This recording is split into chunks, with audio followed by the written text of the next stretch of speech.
Hey everyone, it's Left-Handed Cooking.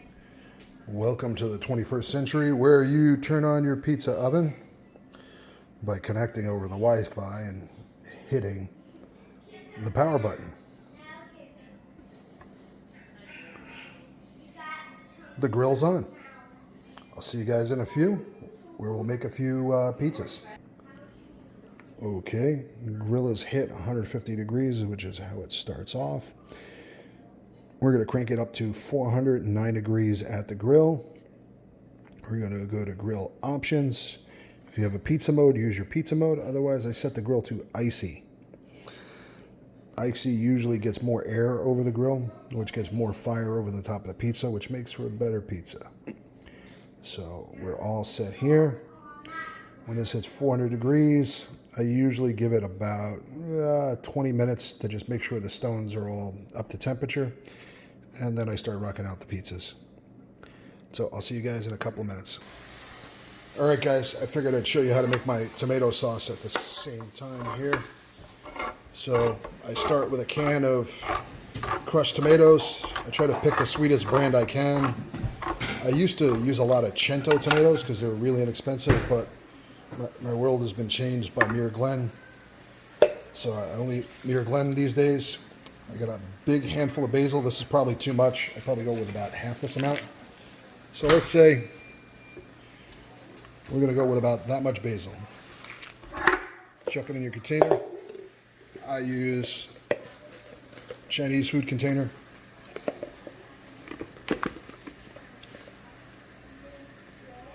You're about to see me cut my hand here. Oh, there we go. No hands cut. All right, can of tomatoes. Made a mess. Stick blender. In it goes.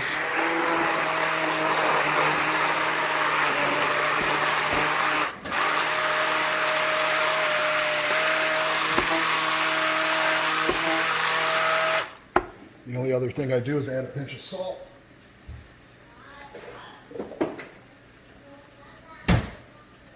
Literally that much salt.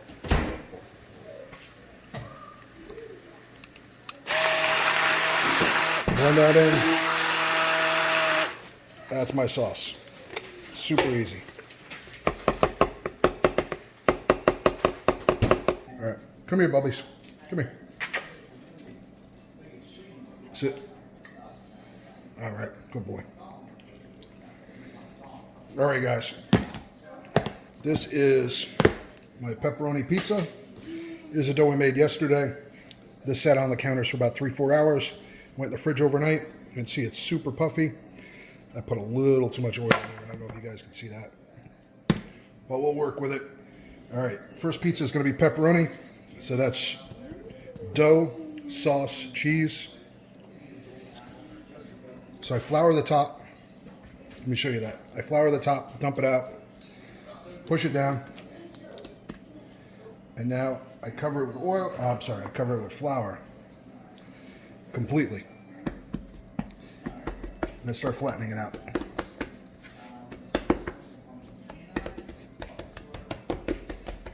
You start with a round ball, you flatten it out evenly, and you should end up with a round pizza. I'm just getting a little more flour on there, because I did put a lot of oil on this yesterday.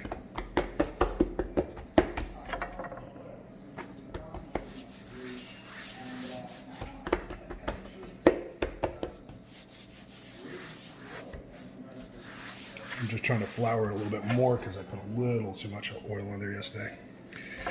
I just lightly floured a board like that. That's all you really need, just a little pinch. Now stretch the dough. This is going to be interesting. I'll give you your perspective. I get it around this big, which is about, what, a 10-inch circle. And then I just walk it across my hands. I pull a little bit, pull a little bit, pull a little bit. If you got a big pie, you're going to stretch it longer. You got a small pie, you want to take little pulls.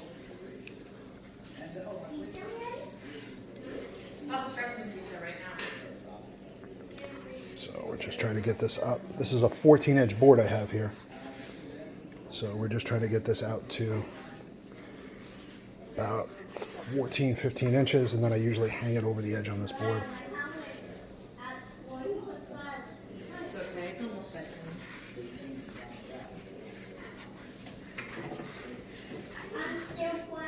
All right, that's about the right size. Onto the board it goes. I'm actually going to take this a little bit further out, and I'm going to reflour the board just a little bit since I lost a little bit.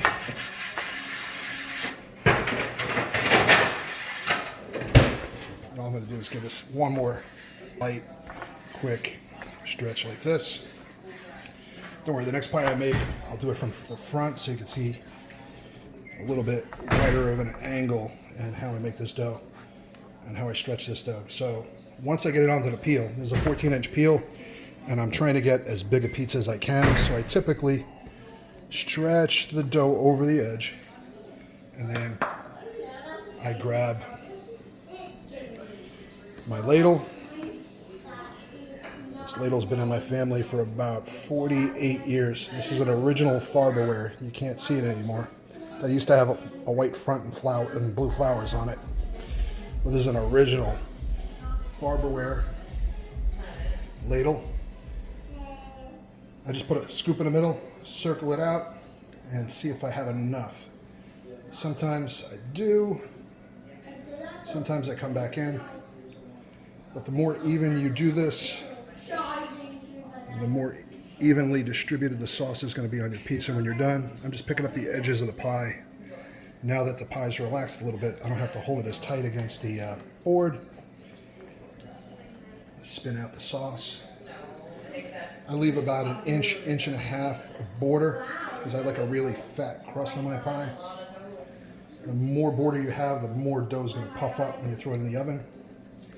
All right, that's fairly even, guys. Now, I use cubes of cheese. Why? I just like the way it melts better. It gives more surface area on the pie for pepperoni. It gives more surface area on the pie for the sauce to cook. So I typically use little cubes of cheese like this, and I kind of spread it out so there's lots and lots of room on the pie. All right, that was a 10-minute notice that the pizza oven hit 400 degrees. I usually give it another 10 or 15 minutes past that to ensure I'm fully preheated before I start, because usually the stone takes a little bit longer to get up to a really hot temperature. All right, so last piece went in my mouth. So this one's pepperoni. All it gets is sauce, cheese, and roni, and lots of roni.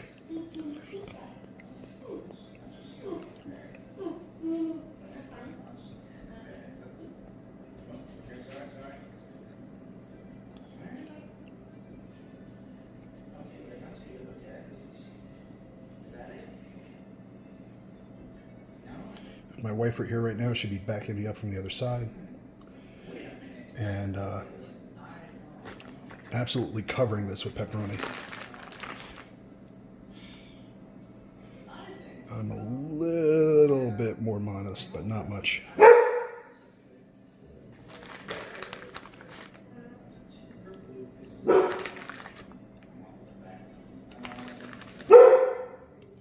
All right, we got a roni pie ready to go in the oven.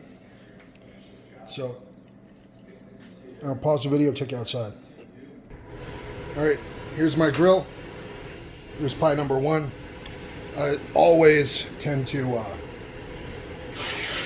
give a little blow of air into the pizza, see if it's sticking at all. This one looks like it's going to be all right. The other thing I usually have here is a rag to grab this with because it is hot as heck.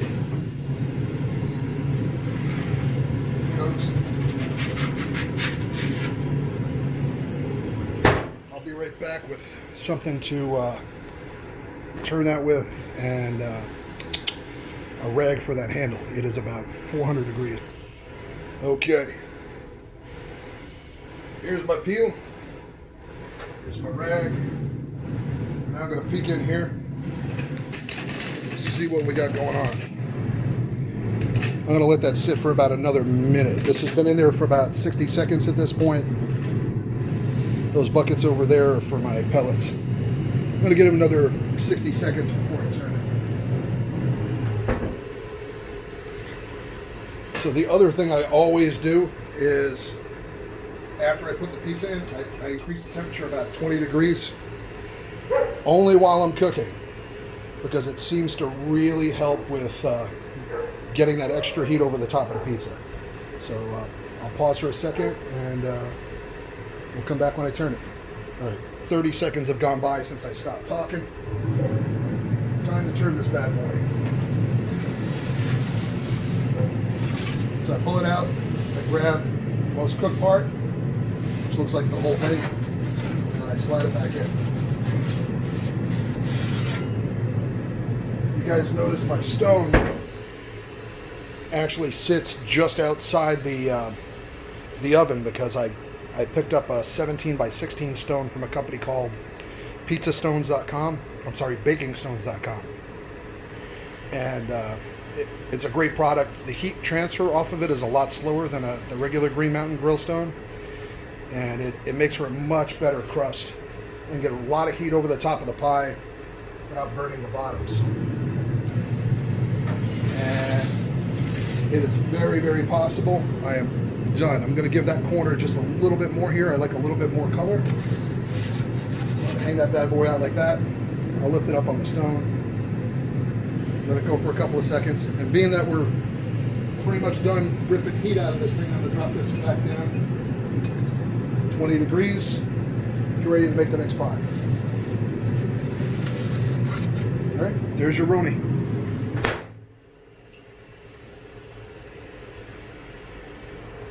Okay, so there's the pie. I'll give you a peek at the bottom if I can. No, I can't. All right, I'm gonna cut this bad boy and then turn it loose to the kids. So when cutting, you wanna push down hard, get that first crack, rip it across the pie, push down, rip it across the pie, push down.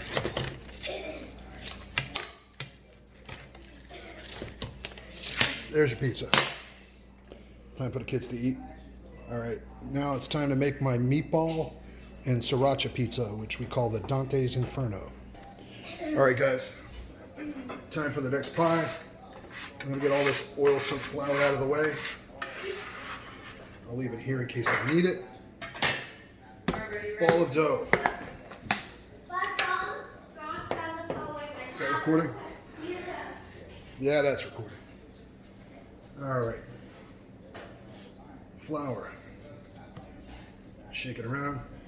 Nice covering. Falls right out. All right. Grab some of this flour that I pulled to the side. Rub it on top. Grab some fresh flour.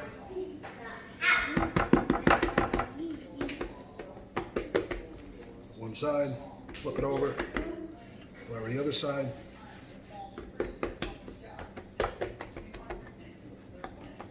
I'm just pushing down with my fingers, trying to use as flat a finger as I can, because if you poke it really hard, you will end up with thin and weak spots in your dough, which can blow out and leak, and that's no fun whatsoever. All right, this guy's ready to stretch. I'll show it to you from the front. All I'm doing is pulling on the dough. Once I get it stretched, I come back, I grab more, I pull, and I just kind of slide it on my fingers.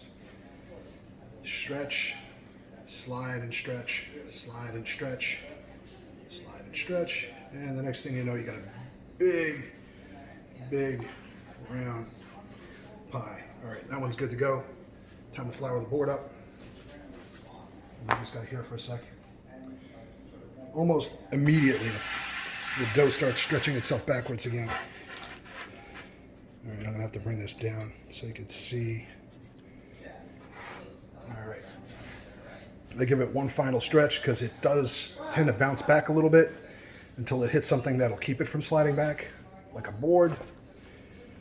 And there. Nice, big pie.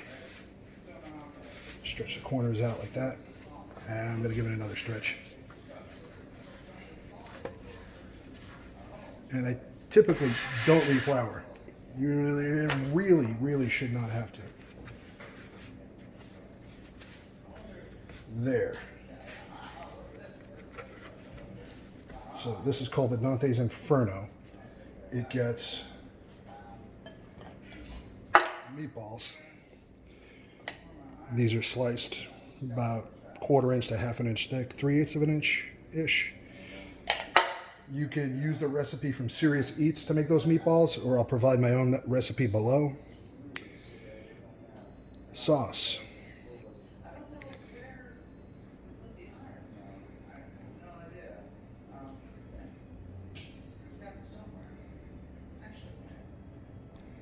All right, pretty good first shot.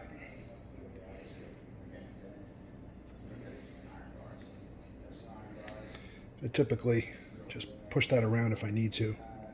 That's fairly even. All right, now what makes this Dantes Inferno is everyone's favorite, sriracha. And I basically just make really quick spirals. You can do this as much or a little as you want, but that should do the trick. And from there, it is cheese. I'm going to go with very big squares of cheese because this pie gets meatballs and ricotta when it comes out. And if I don't make room, I won't have a pretty looking pizza when I put the ricotta on. So I typically space this stuff out just a little bit. All right, that's all the cheese this thing gets. And then it becomes basically a meatball over pie.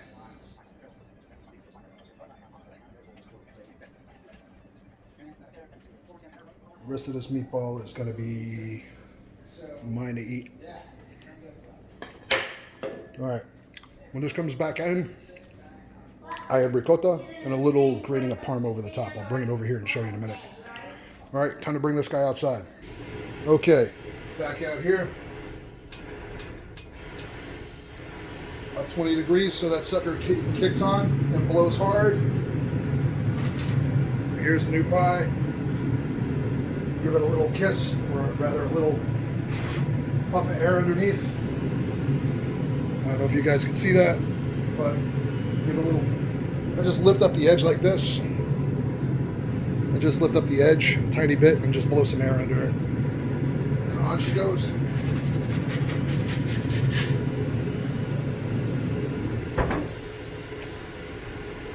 If you guys want, I'll give this to you in real time.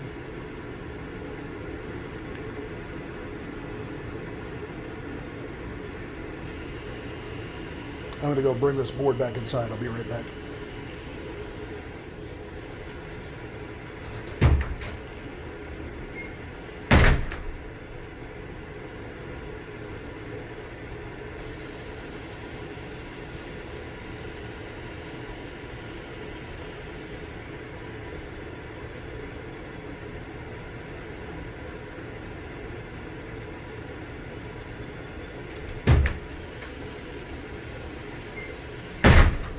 Okay, board's inside.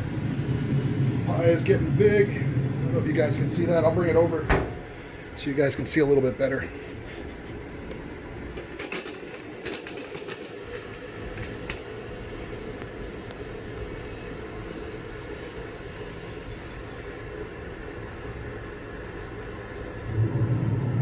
All right, that's ready to turn. See how nice of a spring I get on that dough.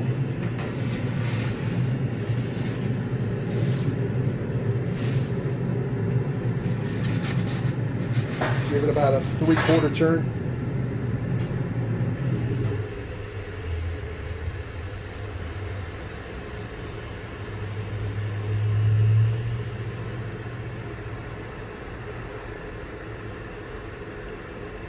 That's probably enough time.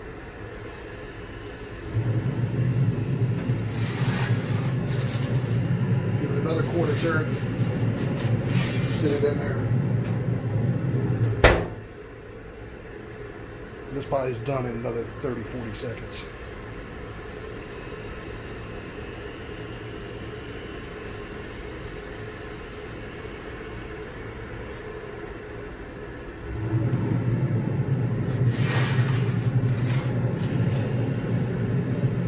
What do you think, guys? I'm going to give it another minute on that side. I really like the back of the, I like the dough to get as brown as possible, as uniformly as possible. So just give it another 15 seconds and this thing should be done. All right, that's a little more tan. Out it comes. All right, there's the Dantes Inferno. Now it's time to add a little ricotta. Just a few drops. My wife took a little basil from the yard and chopped it up real fine, and we mixed it in with the basil just to add a little bit more flavor. Oh, and salt and pepper. Evidently, salt and pepper were added as well. And we're just going to put a few dollops on here, make it look pretty.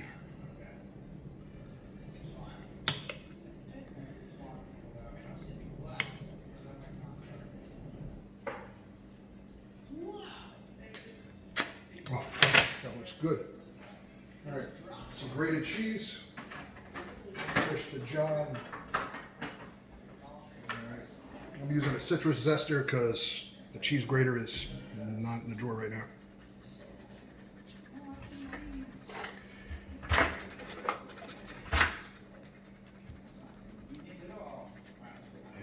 And this is a finished Dantes Inferno.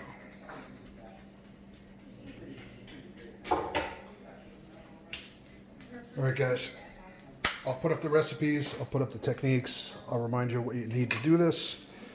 The other thing that's important is I set up a profile on the greenmountaingrill so that the minute I'm done cooking, I open up the door on the oven and I tell the grill to go to 200 degrees and then shut off at 150 immediately after that. So 200 degrees for a minute, 150 degrees for a minute, and power it off.